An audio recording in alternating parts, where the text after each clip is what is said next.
Welcome back to Our Community. Susie Thomas visiting with Suzie Clark Maioriello this morning from the Weaver Child Development Center. Let's send folks to your website. Where can we find out more? Our website is weavercdc.org. That's weavercdc.org. And on there you can find all kinds of information about our school.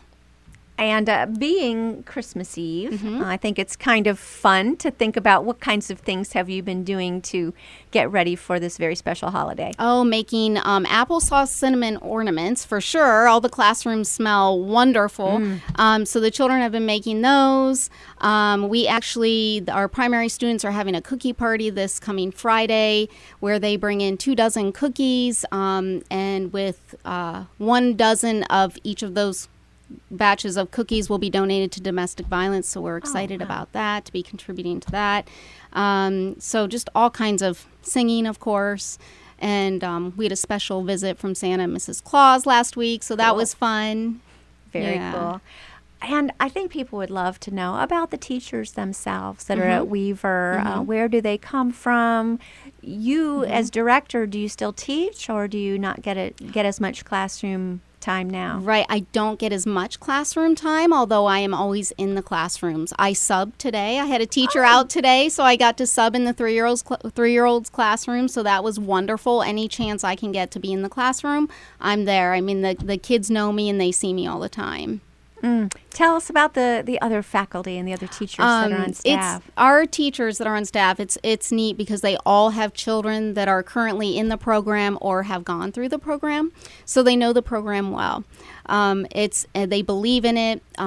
They see what it did for their own children, and so they're excited to be there and working, with the children and sharing that with other children.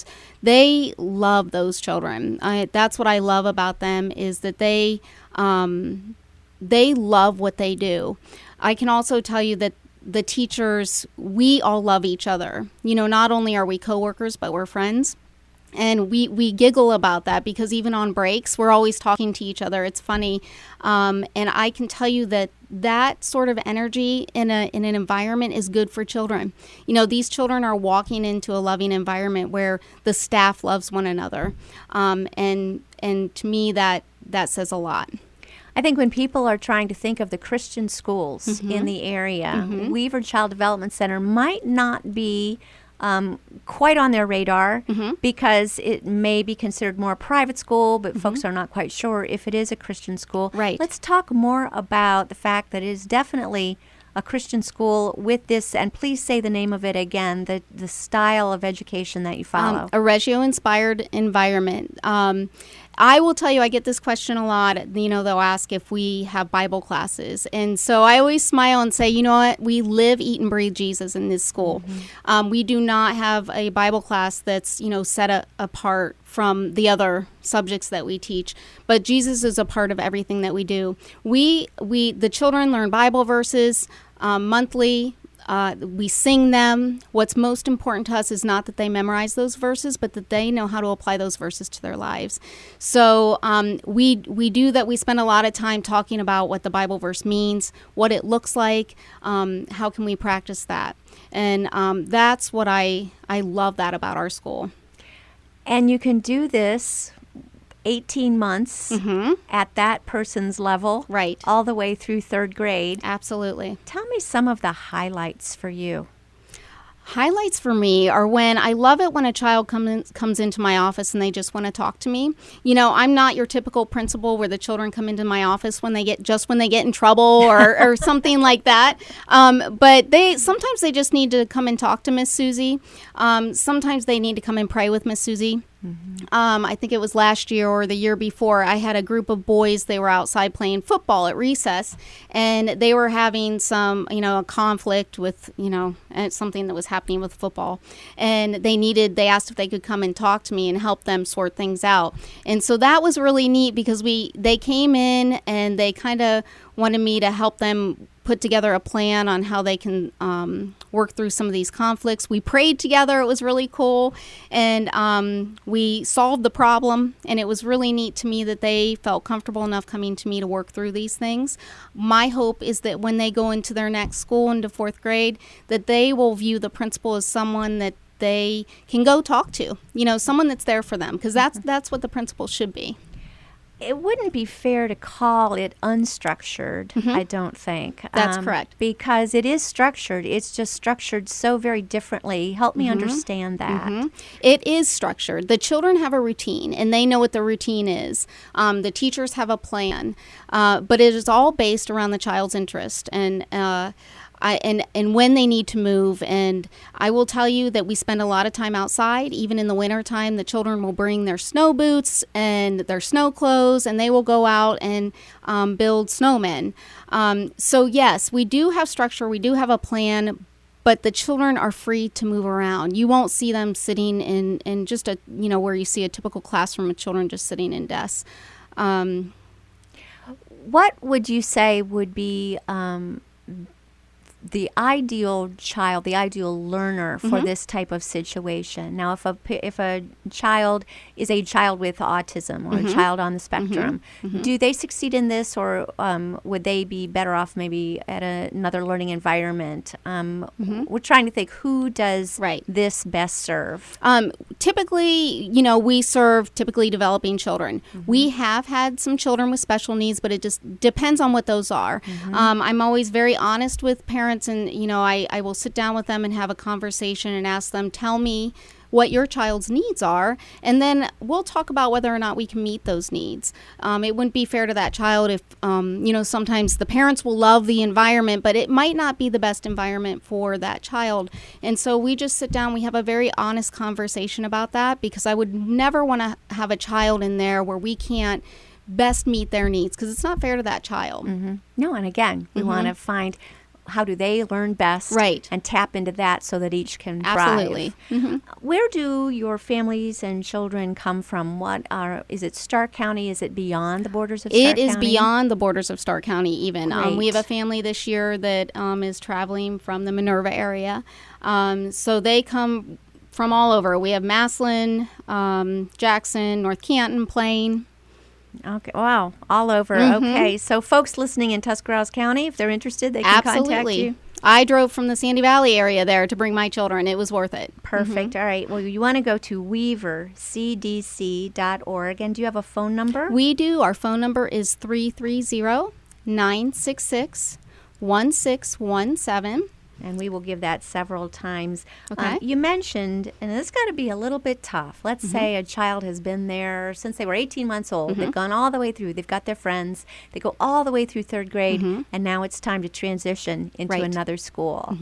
That's got to be a little bit tough. What do you do to prepare them and help them make that change? Well, you know what? The children are amazing.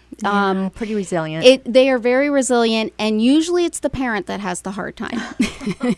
Because I get that question a lot, and my number one thing that I say is change is not a bad thing. We all need to learn how to go with the flow and make changes in our lives, because that's life. We never all stay in the same place or environment all the time. So change is a good thing, So the child learns how to change.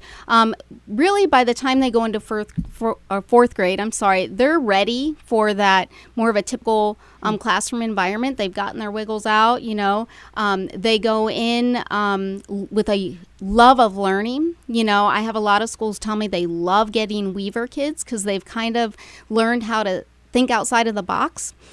We don't teach to the test, so they've been allowed to write and journal and build these wonderful projects. And I think because of that, they just have such this broad sense of learning that they can bring to other environments. So, they transition fine. They really do. Some kids go into parochial schools, some go to public schools, some are homeschooled, and some go to other private schools. And I wish I had one of my preschool teachers will tell you how when her child transitioned into public school, what just did it beautifully. Wow. And they went in just very strong. You have the advantage of gotten to see Weaver Child Development Center as a student in college, doing your hands-on, practice teaching, as a mom whose children were going through Weaver, as a teacher at Weaver, and now as the director of Weaver. You're like the perfect person to be the director of Weaver Child Development Center. What changes have you seen as the center itself has developed from those early years to where you are now? You know what, Susie, when you're talking and saying all that, my teachers tease me. I want to cry because I'm so passionate about this school. It's okay. We cry here. Yeah. It's okay. You know what? It has gotten better and better. The growth that I've seen is amazing. And I feel privileged to be a part of it. I really do. Wow. And the children, tell me, but that's okay. You're doing beautifully. We're all with you.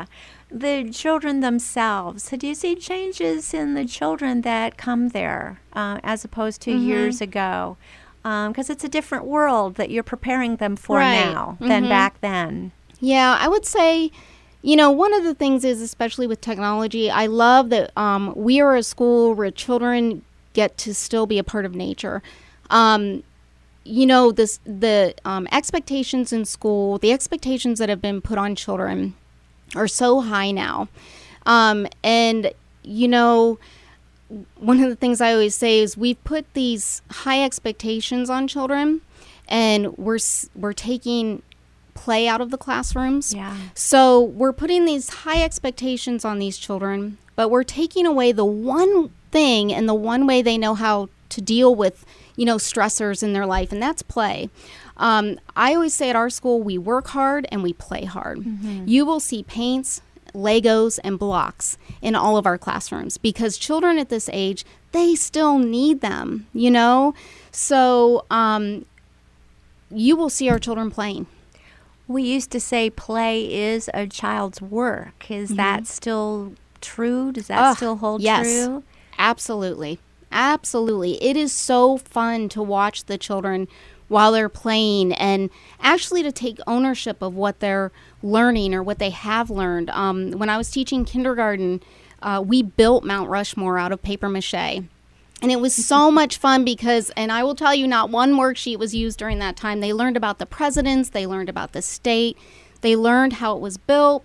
And then it was really cool because we were building it, but then they went into blocks and they went into Legos and they started building it, outside of, what we were doing as a class. And so they were taking ownership of that learning through their play. And those kids, I can tell you today, they still remember that. So cool. All right. Well, it has been a joy speaking with you. We've been visiting with Suzie Clark Maioriello, Director of the Weaver Child Development Center. You can find out more at weavercdc.org. Call 330-966-1617 and or give them a call and see if you can't take a little bit of a tour at 1346 East Hill in Canton. Suzie, it has been a joy. Thank you so much for joining us. Thank you. A very Merry Christmas to you. And Merry Christmas to you. Thank you, and thanks for joining us for our community.